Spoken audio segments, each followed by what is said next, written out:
I got an interesting topic for you this morning. It's a relatively new area of science, kind of unexplored by so many. But to me, this is one of the most fascinating things in the science world, and that's this discipline called cymatics.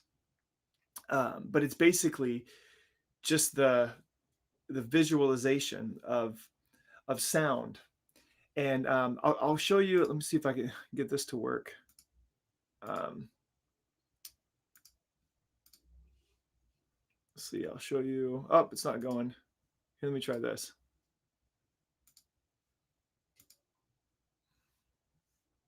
I'm not going. My apologies. My screen share is not working over here.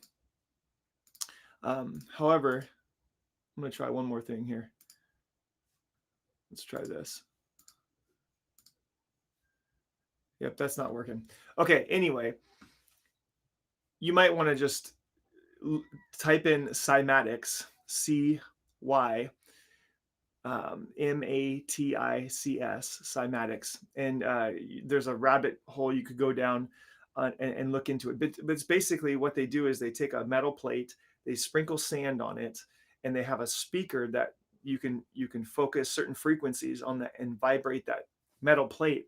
And what happens is the sand, because of different high pressure, low pressure, and the way sound physically affects the sand on the plate, it makes all of these intricate designs that look much like a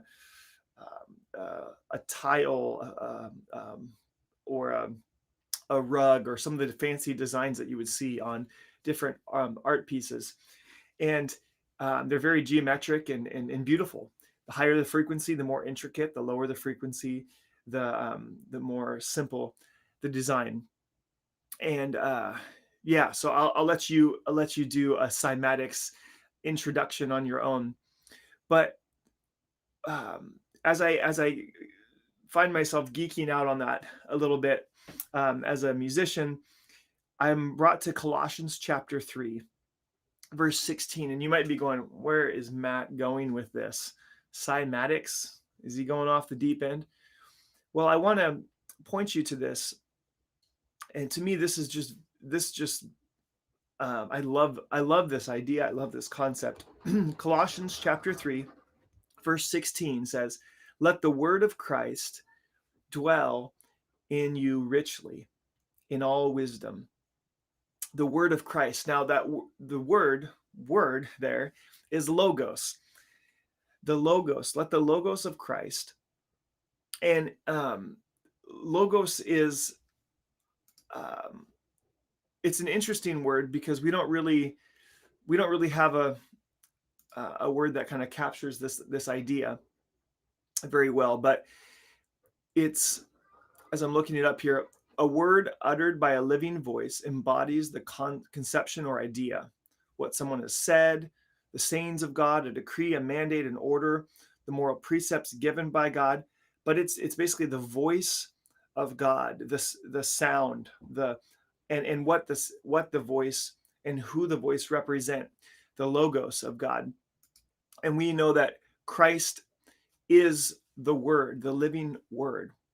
And so you could, if you can conceptualize this, let the word of Christ dwell in you richly. The sound of God's voice dwell in you richly in all wisdom. Now, the wisdom is basically like this vast. It's wisdom includes like the breadth and width of knowledge, so all kinds of things. So wisdom would include cymatics to give you a little um, uh, suggestion, right? And so it's okay to think about these things, to dwell on the deep, mysterious things of how there's order brought to this world. How is it that God's voice brings order? Now, I go back to Genesis and it says that God said, let there be light, let there be creeping things and birds in the air and fish in the sea, and let us make man in our image. That he was speaking these things into existence. and that the sound of his voice, I'd like to let my imagination go a little bit here, um, in Genesis 1, and that the sound of his voice was producing this amazing order to creation. And that we see that evidenced if you take a speaker and you put sound at something, and that the vibrations of that sound actually do bring order. We can visualize that in different ways, with water, with sand on a plate, with fire in a tube, that there's high and low pressures, and you can make designs with all of these things, that sound actually physically does things to to the created order. And so, you had the classic example of an opera singer hitting that one frequency, and then that wine glass shatters. It's that sort of thing, that there's a physicalness to sound. And I don't want to go too far with this, but I do want to suggest to you that the Bible is very clear that God created the heavens and the earth, and that he did it by speaking it into existence, that there was sound involved. That is very clear in Scripture.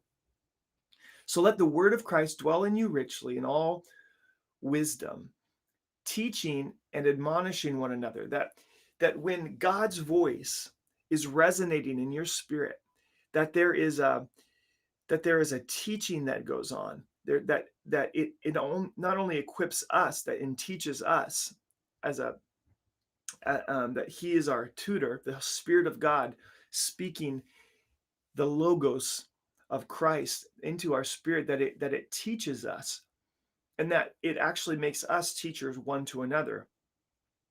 And it admonishes, it allows us to admonish one another. What is admonishing? Admonishing is bringing correction.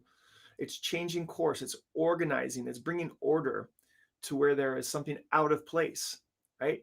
And so, when you have the logos of God in your life, that there's admonishing, correction, teaching, and that these things are included in the wisdom that is available to us through the Word of Christ that dwells in us.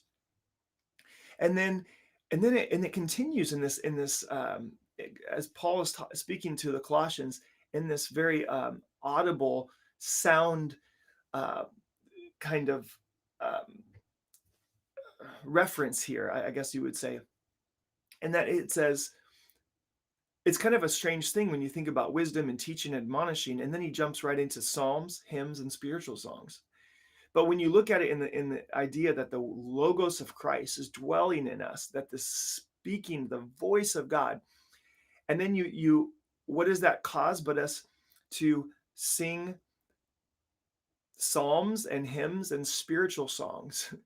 that there is a melody that's created in our soul, in our spirit, that there is a sound that this voice of God produces in us. Now, maybe it's not um, the most pleasant singing. Maybe you don't even like singing, but that there is a song in your heart.